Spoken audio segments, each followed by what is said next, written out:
So yeah, just a quick backstory for you guys. So it isn't natural for me to speak on stage. It's not natural for me to connect and feel comfortable socially. I'm very introverted. I actually lived in backpacking around Australia. I lived in a tent for a year and a half. Lived on $10 a week on food for a large substantial amount of that time. Is that even possible? Yeah, just chickpeas, pasta, oats. Just get creative. You can get 5 bean mix if you're feeling fancy on Friday, maybe some rice and tomatoes. But yeah, so a year and a half in the tent, introverted, petrified. My number one fear, talking to people with an intention. What it stems from when I was 12 years old, I went up to this girl and I asked her to dance and she said, no. But then she pushed me. I fell over, I landed on my ass in front of everyone, in front of the whole disco, and there was a whole school I didn't know at that time. They all laughed and pointed at me. So, it wasn't the best day. And then after that, when I got up, I went and asked a few more girls. My mate's like, oh, you can either dance with them or push them over. So I had to keep reliving it the whole night.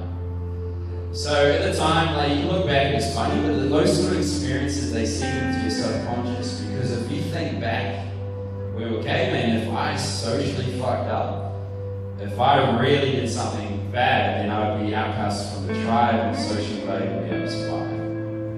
Would it even be possible? No. So that was a big thing to the subconscious. So now every time I say I like a girl and up to her, I just feel petrified I couldn't do it. The other thing too is in all aspects of my life. So if I wanted to go talk to my boss about a raise, or if I wanted to talk to someone new about trying to sell to them, or trying to get anything in general, even asking directions. So I was petrified. So eventually I ran out of all the money I had. I had $20 left, 4 nights of accommodation, and I was just living on the free shelf at the hostel. So it was a tent in the hostel in the backyard. I didn't save money. It was just this random tent sitting in a hostel next to the bathroom. Very charming. So I said $20, 4 nights accommodation, and then I realized that I studied veterinary science for a year. I paid in cash at the time I had money. Mum said she was going to help me out, but she wasn't going to give it to me until I needed it. She was going to pay for the uni that I did for a year. And I didn't want to ask for it, but I felt I was pretty low, and it's pretty awful. So I wrote this big long letter about this dream, and I think it was like 2013 or something like that. Yeah, 2013, where I mapped out what I wanted to do in life and how I was going to create this business around helping people achieve emotional success. And I learned that it's not what you say, it's what people are that says it. So I needed to change me, and I had to get through that first bit. So I wrote it out, and I was like, oh yeah, it's great, she's going to love it, she's going to give money. And then she thought about it for about a day, actually overnight, and then said no. So I was like, fuck. So $20, 3 nights accommodation. So I worked it out. Well, my plan was to do selling, commission-only selling, to try and learn how to get over this fear. So I did it. I spent $2 on a tie and one good shirt. It was a bit moldy, but I washed it. And then I went into this interview and just analysed the person that I was going to go see online, and try to be the person they wanted me to be. Somehow I got in, and then we were standing, so I had to stop people in the shopping centres. So that annoying dude, that was me, and try and sell them things. So this is petrifying. This is like going into a bath full of spiders if you're afraid of spiders, because you've got to try and talk to 40 people a day, like stop them. So I was sitting there watching them, and they told me, yeah, you got to build rapport, build relationships. Like, okay, build rapport, build relationship. So I was like, oh, I'll just create a sequence. So okay, I'll shake his hand and I'll say hi. So I went to stop this guy, walked up to him, but I realized he had bags in his hand. So I shake his hand. I was full stress though, like you don't think logically when you freak out. So I went up to him, went to shake his hand.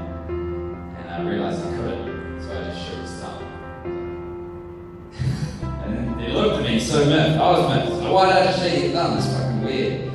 And then he's like, well, what are you doing? And I said, oh, I'm trying to build a relationship. So it was hard. It's hard. I had to work through it. I had to manage. So I had to learn little skills and little things you can use to become fit. So I want to share those ideas that I used to with you quickly, because I ended up doing commission-only selling for 3-4 years, ended up being a manager at it, and then I ended up being able to make $5,000 in a day. I'm not being able to do that consistently. I don't think I'm particularly a good salesman, but I overcame that fear, that limitation. But being an introvert, I looked at everything systematically. So I wasn't a very good salesman, but I was a decent coach. Because I understood the intricacies of what the sales process was and how to connect with people, because I had to do it robotically and I couldn't do it physically. So a few key things you can use for fear. So fear, one, when you're feeling the emotion, don't fight it. When you stifle something, it comes out the same way if you put something high pressure and you just keep holding it and adding more to it, it's just going to explode at some point. It's going to go into it like an anxiety and snowball. So you want to catch it before it gets there by letting it be expressed. Think of it a little child. There's a little child in you that needs to be heard. So when you're in that moment, you breathe into it, and then you say it's okay, and let it go. And you focus on the part of the body that is creating tension, because the mind affects the body and the body affects the mind. You may see it on the TED Talk, they talk about body language, people sit like this for a job interview, or in a job interview, which looks a bit silly, but imagine you see that. They actually do a lot better, a lot more confident, and a lot more confident. So don't undermine the effect of the body. Another thing is Jordan Peterson, and in his book he talks about having good posture. Occupy space, because it's kind of like you're saying to the environment, hey, I'm here, I'm okay, I'm happy, I'm owning it, and that can influence the mind. So when you're in that moment, don't fight it. Take yourself aside, accept it, let it go, breathe into it. Another thing, sugar levels. So in the morning, you want to have a fat, solid breakfast. So don't listen to me about nutrition, as you can see. But in terms of the mind, like I tried intermittent fasting, and I noticed I was a lot more nervous during the day because I didn't have that consistent sugar level. Could be because I'm not eating. But notice the first thing you do in, say, in the army, if you've been in shock, they give you warmth, they give you sugar, like a hot drink. So you don't necessarily want sugar, it's going to make you crash. My go-to is peanut butter sandwich. So I mean, not amazing. I actually ate that every day for 5 days a week for 2 years, because I realized I wouldn't get tired and I could maintain my anxiety a little better because the sugar didn't crash. But that's the idea. So when you're feeling nervous, eat something. If you know you've got a big event, have a good breakfast before you go out. Sounds silly, but swear to God, just do your own study on it. Just try it. Jordan Peterson talks about that as well. Like your anxiety, a lot of the time your body will actually go on fight or flight response. Because you imagine you're in the wild, your body doesn't understand that you've got food available all the time. You're in the wild. If your sugar level's low and you can't find food quick enough, that's it, you're done. You know, you got to find it quick. I mean, you can go a certain time without food, you can have water, but your body's freaking out. It's trying to encourage you to go get it, so that's your anxiety. Anxiety is overthinking, it's like worrying about what's happening and getting really in your head, and you're really tense. So, sugar. Eat some. And then there's another thing, voluntary exposure. So, for example, if you're afraid of needles, just let yourself. A psychologist who's sitting with a guy definitely afraid of needles. What do you do? He asks the guy, is it okay that I leave the needle here on the table? Are you okay with that? Yes. Okay. And then when they build the trust, he's more comfortable with the psychologist, then what he did, he said, okay, are you okay if I just use a blunt one and I just tap it against you with the cap on? He says, okay. And you keep doing little steps like that, voluntary exposure. And then eventually, the guy was comfortable to have something taken.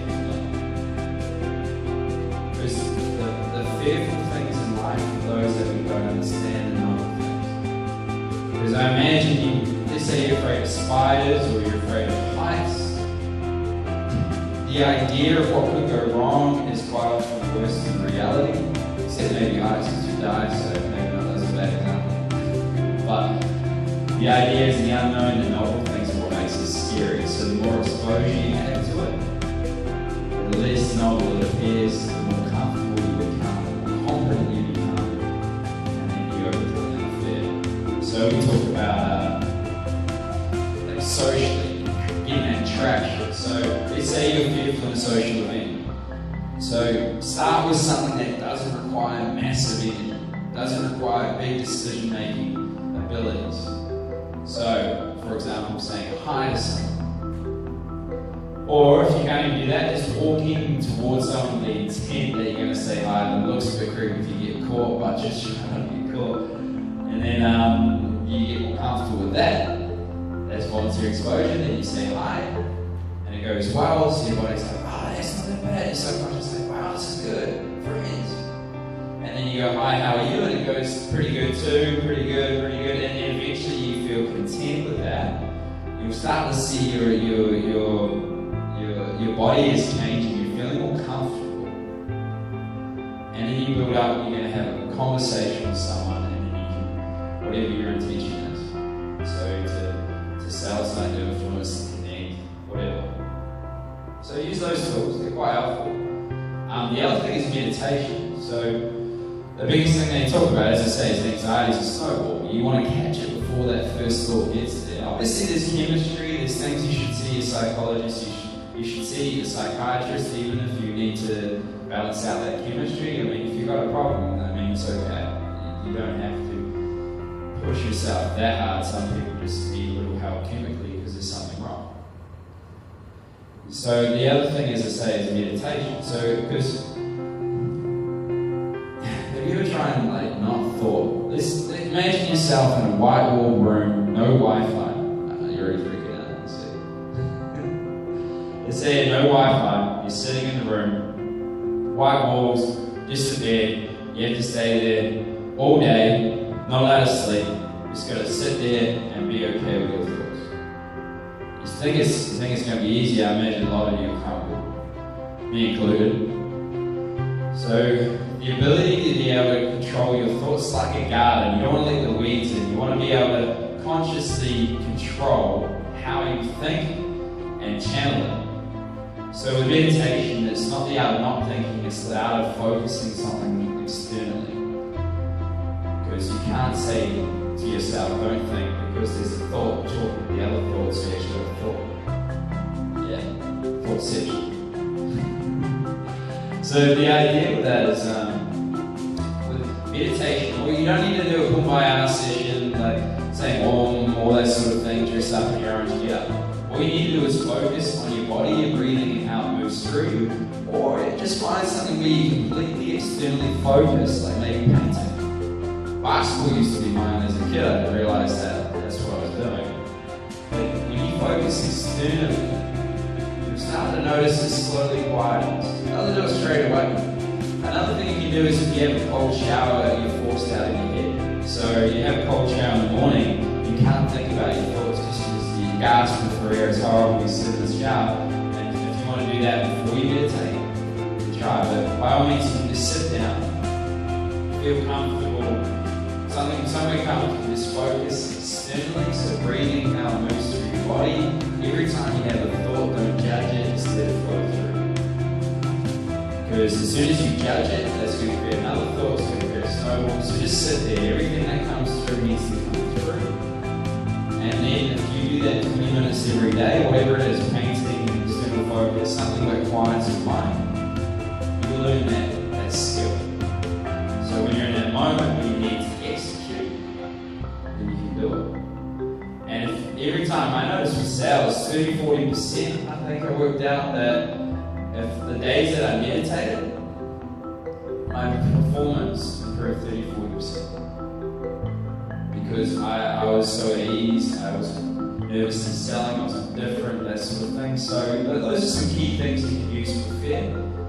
So that's it. Voluntary exposure, Make sure you get your sugar levels consistent.